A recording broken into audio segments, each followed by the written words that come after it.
Hello সবাইকে, কেমন আছো তোমরা সবাই? আমার এই শোভাগর চ্যানেলে তোমাদের সবাইকে আরেকবার ওয়েলকাম। আজ তোমাদেরকে একটা টিউটোরিয়াল ভিডিও শেয়ার করব যেটা খুবই ডিমান্ডিং।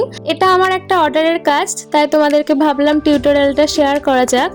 এটা আমাকে অর্ডার দিয়েছিল একটা বোন, যে তার নিজের পছন্দ মতো সম্পূর্ণটা কাস্টমাইজ করে আমার কাছ থেকে বানিয়ে নিয়েছিল। এর আগে আমি কখনো এরকম ব্যাঙ্গেল সুতোর উপর কাজ করা বানাইনি। অর্ডারটা যেহেতু নিয়ে ফেলেছিলাম তাই আমাকে বানাতেই হতো। প্রথমে একটু টেনশন হচ্ছিল, তারপর কাজটা করতে গিয়ে দেখলাম না অতটা কঠিন নয়, বেশ সহজ আছে। তো তাই তোমাদেরকে ভাবলাম এর একটা টিউটোরিয়াল ভিডিও তোমাদেরকে শেয়ার করা যাক। আজকের ভিডিওটা বেশি লং হবে না, তোমাদেরকে এই কাজটা আমি দুটো পার্টে শেয়ার করব। আজকে শুধু সুতো র্যাপিংটা তোমাদেরকে দেখাবো, পরের পার্টে তোমাদেরকে স্টোন ওয়ার্কের উপর কিভাবে কাজ করতে হবে সেটা দেখাবো। আমি এখানে 3টে ব্যাঙ্গেলস নিয়েছি, সুতো নিয়েছি।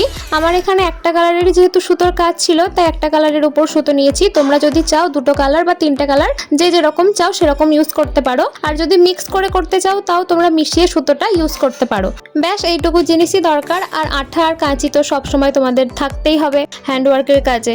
প্রথমে তোমরা সুতোগুলোকে একই লেন্থ করে কেটে নেবে, তারপরে একসঙ্গে অনেকগুলো সুতো দিয়ে কাজটা করবে, তাহলে অনেক সুবিধে হবে। তারপর আমি যেভাবে আঠাটা লাগিয়েছি সেইভাবে আঠা লাগিয়ে সুতোটাকে অ্যাটাচ করে দিয়ে খুব টাইট করে সুতোগুলোকে র্যাপ করবে, যেন কোনো সুতো ছাড়া না যায়।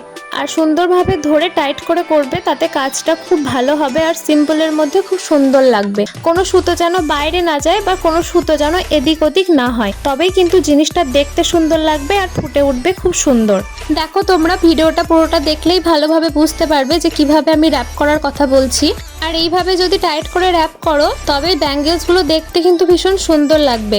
তোমরা যখনই হ্যান্ডমেড জুয়েলারি বানাবে মাথাটাকে ঠান্ডা রেখে খুব সুন্দরভাবে ধীরে ধীরে আস্তে আস্তে করবে, তাতে কাজটাও ভালো হয় আর ফিনিশিংটা খুব ভালো হয়। হ্যান্ডমেড কাজের ক্ষেত্রে ফিনিশিং যত সুন্দর হবে তত তোমাদের জিনিসগুলো তোমরা ভালো দামে বিক্রি করতে পারবে। তাই তোমাদেরকে সেই দিকটা মাথায় রাখা দরকার যে কিভাবে আমাকে কাজটা কমপ্লিট করতে হবে।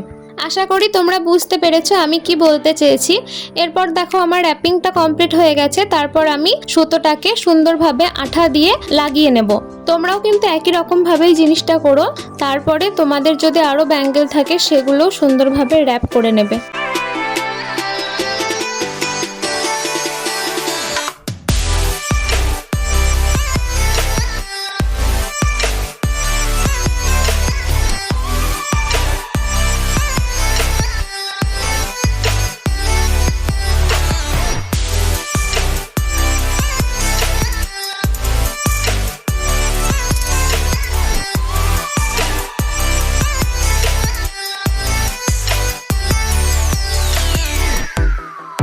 আজকের পার্টে তোমাদেরকে র্যাপিং করাটা দেখালাম, নেক্সট পার্টে তোমাদেরকে স্টোন ওয়ার্কের ওপর কাজ করাটা দেখাবো। আজকের ভিডিওটা কেমন লাগলো, কাজগুলো কেমন লাগছে তোমরা অবশ্যই কমেন্টে জানিও। ভালো লাগলে একটা লাইক আর আমার চ্যানেলটাকে সাবস্ক্রাইব করে পাশে থেকো।